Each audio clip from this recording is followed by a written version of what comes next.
The HD44780 LCD controller is widely used to drive character LCDs such as 16:1 or 16:2 displays.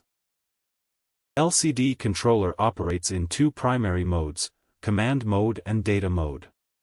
In command mode, instructions are sent to the LCD for tasks such as moving the cursor or clearing the display. Data mode, on the other hand, is used for sending data that will be displayed on the screen. Here's how you can send a command.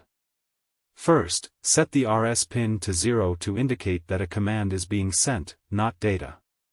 Next, configure the RW pin to 0, which switches the controller to write mode, enabling the LCD to receive the command. The command is then placed on the data pins, preparing it for execution. Subsequently, apply a quick pulse to the EN pin by setting it to 1 for approximately 1 to 2 microseconds.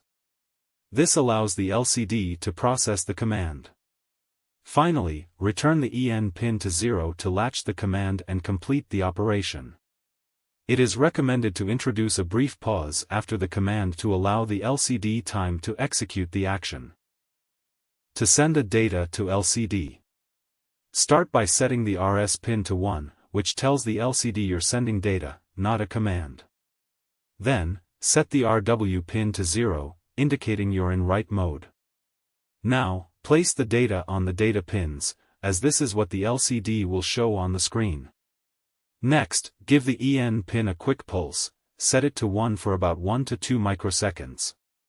Finally, pause briefly to let the LCD display the character or text you've sent, especially if you're sending multiple pieces of data.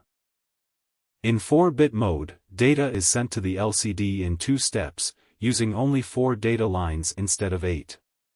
The data is split into 2 parts, the higher nibble and the lower nibble, and each is sent separately. First, set the RS pin to 1 to indicate data and the RW pin to 0 for write mode. Then, place the higher nibble on the D4, D7 pins and pulse the EN pin to latch the data. Next, place the lower nibble on the same pins and pulse EN again. This approach reduces GPIO usage while still allowing the full 8-bit data to be transferred in 2 cycles.